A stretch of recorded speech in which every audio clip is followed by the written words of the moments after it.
Quisiera dar alguna referencia a la sociedad uruguaya de hoy en día.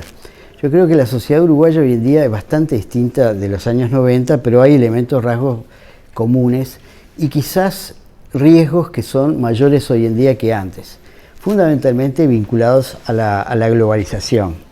Cuando hablo de la globalización no me estoy refiriendo solamente al mercado económico, sino a todo lo que tiene que ver con lo global, digamos, incorporación de tecnología, cambio radical en las comunicaciones, cambios culturales a nivel global que afectan a Uruguay, etc., ¿no?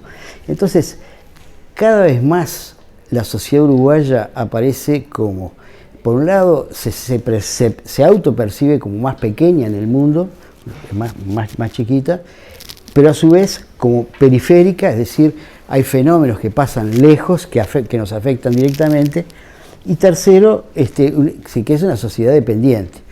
Entonces, en función de ello, en función de esta situación, es evidente que la sociedad necesita, para poder transformarse a sí mismo, tener capacidad de tomar decisiones sobre ella misma, necesita de alguna forma una fuerte integración. Y yo creo que en los últimos años lo que ha sucedido es que vía negociación colectiva, vía consejo de salarios y otros mecanismos realmente se ha integrado muy fuertemente.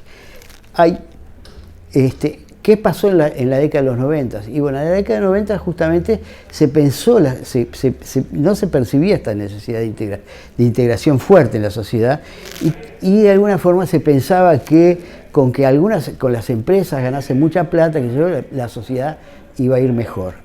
Esta mirada en realidad generó un muy fuerte fraccionamiento de la sociedad, es decir, segmentos que andaban bien, inclusive a nivel internacional, y otros segmentos que andaban mal. Y esto globalmente debilita a la sociedad. Y en la medida que la sociedad uruguaya es muy pequeña, la hace muy frágil y muy débil frente al contexto mundial en que se mueve. Entonces, en ese sentido, uno percibe que todos estos procesos que se dieron en la década del 90, particularmente, desde la mitad del primer gobierno de la salida de dictadura, que fue Colorado, hasta el gobierno de Lacalle y el de Jorge Valle, uno percibe, si querés, que hubieron mecanismos de desregulación y de flexibilidad. Cuando me remito a la idea de desregulación, digo, en realidad lo que estoy diciendo muy fuertemente es que se retrocedieron en leyes, es decir, hay leyes que se dejaron de aplicar o no se aplicaron. Entonces, esto me parece que es muy importante. Y la segunda cosa es el tema de la flexibilidad. La desregulación en sí es una flexibilidad.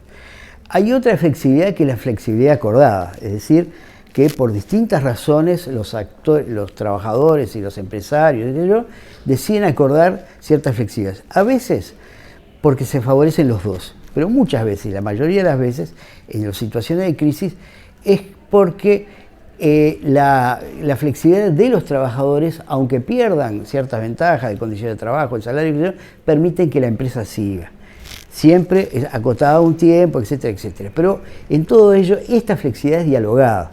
Es decir, no es impuesta de los empresarios a los trabajadores, sino de alguna forma es dialogada. Se llegan a acuerdos, bueno, cómo hacemos, cómo salimos, etc. Y la tercera forma de flexibilidad, y que se dio mucho en la década de los 90, es la flexibilidad, lo que que llamamos nosotros los sociólogos la flexibilidad velada. Es decir, sin modificar las leyes, buscando mecanismos de su aplicación que lleven a que en realidad no funcionen. Por ejemplo, los consejos de salarios se dejaron de convocar. No se derogó la ley de consejos de salarios, pero se dejaron de convocar, por un lado. Por otro lado, el salario mínimo se llevó a niveles casi testimoniales. Nadie puede vivir con el salario mínimo. Entonces, con estos dos mecanismos, en realidad lo que crearon fue que todo se regulaba por el mercado. De alguna forma, digamos, y todo ello sin diálogo social.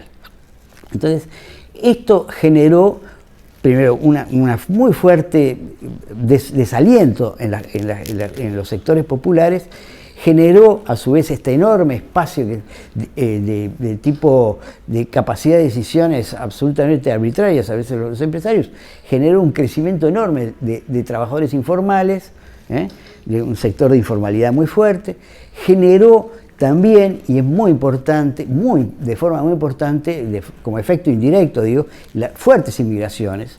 La gente, ¿y por qué la gente se iba del país?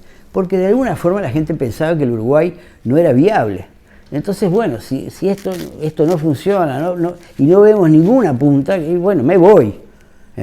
Y esto claramente llegó a su punto culminante en la crisis de 2003, en donde la masa de migrantes fue enorme, y por un lado, y por otro lado, bueno, de alguna forma, bueno, se cambiaron muchas cosas, etcétera, etcétera. Entonces, esta lógica, de alguna forma, de darle a los empresarios, de no dialogar, de no buscar acuerdos, que de alguna forma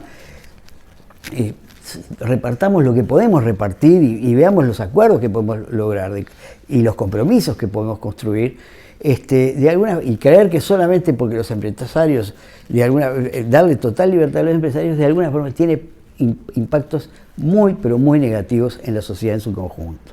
Y creo que hoy en día nuevamente vemos algunas nubes de ese tipo.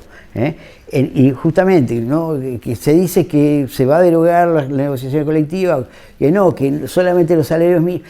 Uno empieza a sentir que se juega entre procesos de regulación y de desregulación velada, es decir, de utilizar las leyes de formas mínimas o acotadas, y que de alguna forma eso perjudica al conjunto de la sociedad en su conjunto.